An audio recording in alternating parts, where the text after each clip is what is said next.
Hi friends, ಇವತ್ತು ನಾನು dry fruits laddu ಮಾಡೋದನ್ನು ಹೇಳಿಕೊಡ್ತಿದ್ದೀನಿ. ತುಂಬ ಹೆಲ್ತಿ ಕೂಡ, ತುಂಬ ಟೇಸ್ಟಿಯಾಗಿ ಕೂಡ ಇರುತ್ತೆ ಇದು. ಒಂದು ತಿಂಗಳವರೆಗೆ ಸ್ಟೋರ್ ಮಾಡಿ ಇಟ್ಕೊಳ್ಬೋದು.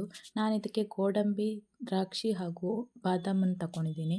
ಆಮೇಲೆ ಸ್ವಲ್ಪ ಖರ್ಜೂರ ಕೂಡ ತಗೊಂಡಿದ್ದೀನಿ, ಯಾಕಂದರೆ ಸ್ವೀಟ್ನೆಸ್ಗೋಸ್ಕರ. ಇದನ್ನು ಎರಡನ್ನೂ ಕೂಡ ಚೆನ್ನಾಗಿ ನಾನಿವಾಗ ರೋಸ್ಟ್ ಮಾಡ್ಕೊಂಡಿದ್ದೀನಿ, ಯಾಕಂದರೆ ಸ್ವಲ್ಪ ಕ್ರಿಸ್ಪಿ ಆಗಬೇಕಂತೇಳಿ.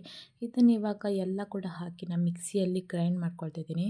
ತುಂಬ ಸಣ್ಣ ಆಗೋದು ಬೇಡ, ತರಿ ಇರಲಿ, ಯಾಕಂದರೆ ಲಡ್ಡು ಮಾಡುವಷ್ಟು ಮತ್ತು ಬಾಯಿಗೂ ಕೂಡ ಸಿಗ್ತಾ ಇರಬೇಕು. ಅದಕ್ಕೋಸ್ಕರ ಇವಾಗ ನಾನು ಸಣ್ಣದಾಗಿ ಲಡ್ಡು ಮಾಡ್ಕೊಂಡಿದ್ದೀನಿ. ತುಂಬ ಟೇಸ್ಟಿ ಕೂಡ, ಇದು ಹೆಲ್ದಿ ಕೂಡ ಆಗಿರುತ್ತೆ. ಇದನ್ನು ನಾನು ಏರ್ ಕಂಟೈನರ್ ಜಾರಲ್ಲಿ ಹಾಕಿ ಇಡ್ತೀನಿ, ಯಾಕಂದರೆ 1 ಮಂತ್ವರೆಗೂ ನನಗೂ ಇದನ್ನು ಸೇವಿಸ್ಬೋದು. ಅದಕ್ಕೋಸ್ಕರ ನಿಮಗೂ ಕೂಡ ಇಷ್ಟ ಆಗಿದೆ ಅಂತ ಅಂದ್ಕೊಳ್ತೀನಿ. ಬಾಯ್.